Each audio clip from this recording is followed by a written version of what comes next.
to about the reason behind the lyrics of When Jesus Came. They're based around the account that occurs in John chapter 20 from verse 11. The Bible records for us some incidences which took place, and it records the negative emotions of a certain amount of people and how their negative emotions were dispelled by the presence of the Lord Jesus. The first one was Mary, who was overcome with inconsolable sorrow. There she was at the tomb. She had planned to anoint his body, and when she got there, she had sorrow upon sorrow. She'd already lost her beloved Lord, and now the body was gone, and her sorrow was almost insurmountable. And somebody came whom she thought was the gardener, only to discover to the delight and comfort of her own soul that it wasn't a gardener, it was Jesus, the risen Lord Jesus, who was alive. And her sorrow was turned into joy when Jesus came. Joy came to the world the day when Jesus came.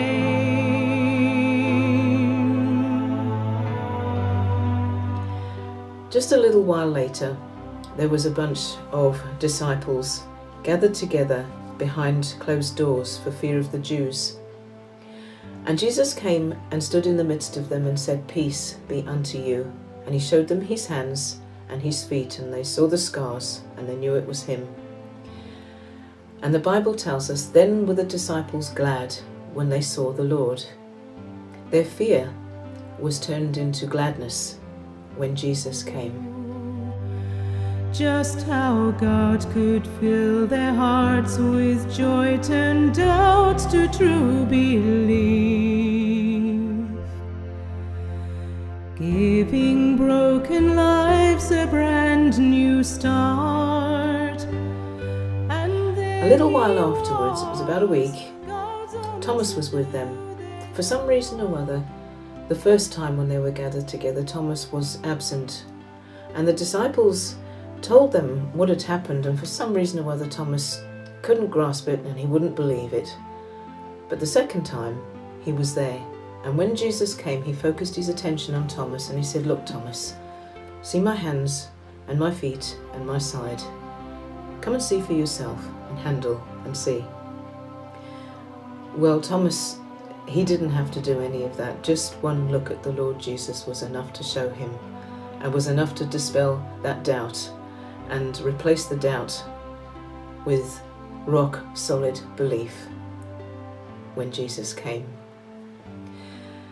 These wonderful incidences that occurred are not just sweet things for us to read and comforting thoughts. They are written to impact our lives today. The presence of the Lord Jesus in the lives of these people back in John chapter 20 made a huge difference to their lives. And the presence of the Lord Jesus can make a huge difference to yours. The three things that bothered these people were sorrow, fear, and doubt. And they're probably among the biggest things that plague the human race today. And this is occurring in the lives of people because there is the presence of sin in our lives. Sin is a thing which separates us from the living God and keeps us separate from God's goodness and all that he wants to bestow upon us freely. And so God, out of love and mercy, sent his Son, the Lord Jesus, into the world to display what God is like through his beautiful and fragrant life, and to display what God's love is like when he went all the way to the cross. In the dark and out of sight, the victory was won by he who bravely did what others could not do, so we could have the life he freely gives. You see, the world And the religious system of that day boasted itself in doing away with the Lord Jesus at the cross. But the real reason for him to be there is that he came to save sinners, and he went to the cross voluntarily so that he could suffer and bleed and die in our place, to take away the guilt and the shame and the consequences of the sin that we are born in. Such love that we don't deserve ought to touch our lives very deeply. If we were to take a good and honest look at our own selves and a look at the love that was displayed at the cross, we know we don't deserve that, and it ought to touch our hearts deeply. And that's the time when we need to believe and trust in him, because that belief and trust allows God to come in and do something with our lives and change our destiny, give us a home in heaven to look forward to, and all of his precious promises upon which to hold. Well, if Jesus hadn't risen from the dead, the people of John chapter 20 Mary would have still been sorrowful, the disciples would have still been fearful, Thomas would have been forever doubtful, and we would have no hope today. But because Jesus is alive, we have everything to look forward to and everything to hold on to. But there's something else, and I've got to tell you about this. It's something I noticed just a few days ago, and it really has made a big impact on my life. Let's go back to the disciples behind closed doors for a moment. Outside is a mob of people that bayed for Jesus' blood. They hated Jesus and they hate his followers, and so the disciples are all inside behind closed doors because they're afraid of what's outside. Then came Jesus and stood in the midst of them, showed them his hands and feet, said, "Peace be unto you." And the Bible tells us, then were the disciples glad when they saw the Lord. Everything remained the same. Nothing changed in their circumstances, but their fear was turned to gladness. How could that be? I mean, have you ever had a moment of time in your life when you've looked at your circumstances and thought, if only life was different, I would feel so much better? But that's not the way the Lord works. And that's not the way he worked behind those closed doors. He came and said, "Peace be unto you."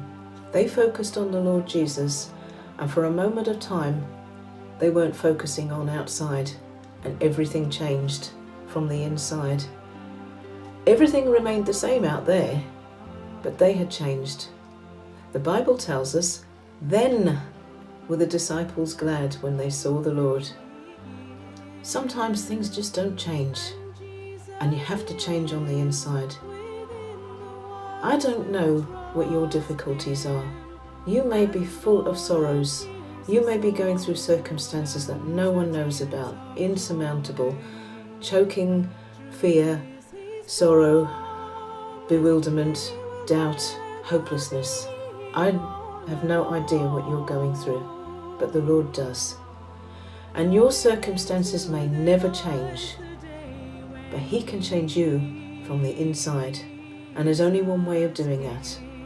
First of all, you need to trust in him. First of all, you need to trust him with every ounce of your being. And then you need to focus on him. Because once you've trusted in him, you become his own. You become his own treasure, and he will never leave you. But now you need to focus on him, because having your mind on him is going to make a world of difference. The Bible tells us, thou wilt keep him in perfect peace, whose mind is stayed on thee. Those who keep their mind focused on the Lord Jesus have the opportunity of knowing the perfect peace of God in their heart. Those that are looking unto Jesus, the author and finisher of our faith, have everything to look forward to. And he is the one who gives us the strength from the inside to carry on. Then were the disciples glad when they saw the Lord. Then, when Jesus came, everything changed. And that could happen to you. Thank you for listening. Jesus, come.